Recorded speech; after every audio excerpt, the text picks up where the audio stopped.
Let's start our first poem of class 10th, that is Dust of Snow. आज हम लोग class 10th का पहला पोएम पढ़ने वाले हैं जिसका नाम है डस्ट ऑफ स्नो। अच्छा, डस्ट ऑफ स्नो मीन्स होता क्या है? स्नो मीन्स तो बर्फ होता है और डस्ट मीन्स क्या होता है? धूल।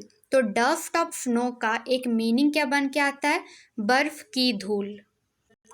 Dust of snow by Robert Frost. Dust of snow poem के जो पोएट है उनका नाम है रॉबर्ट फ्रॉस्ट। ये बहुत ही छोटा सा एक पोएम है जो सिर्फ 2 स्टैंजा का दिया हुआ है आप लोगों के बुक में। तो रॉबर्ट फ्रॉस्ट इस पोएम में क्या बताते हैं? अपने मन की फीलिंग्स को बताते हैं। ठीक है, ये बहुत छोटा सा पोएम है, इसको ध्यान से समझना।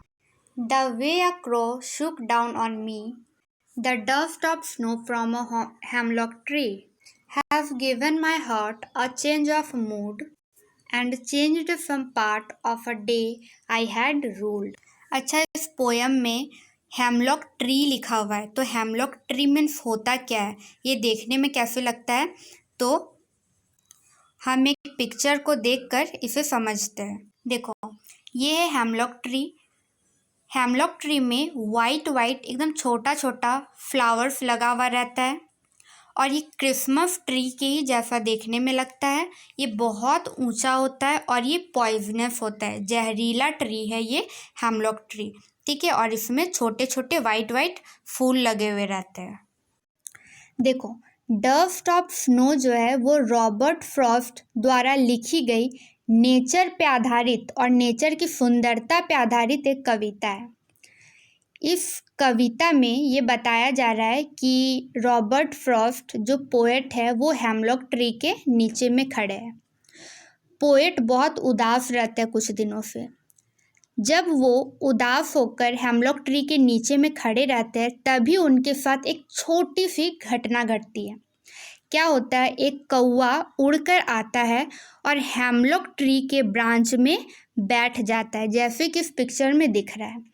तो मौसम तो पूरा बर्फ़ से ढका हुआ था, चारों तरफ बर्फ़ से ढका हुआ था ज़मीन, हेमलॉक ट्री।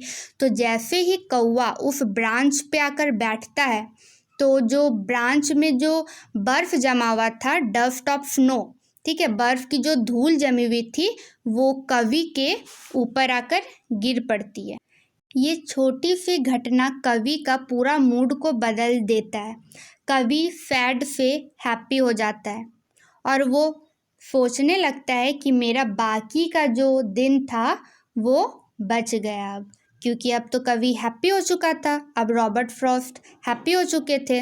जो बर्फ़ का धूल उनके ऊपर गिरा उससे उनका सारा मूड एकदम रिफ्रेश हो गया। जितने भी जो सैडनेस थी उनके मन में वो सारे चले गए और नेचर के प्रति आकर्षण उनका बढ़ गया और वो उसी में खो गए कि प्रकृति कितनी सुंदर है, कितना अच्छा है सब कुछ।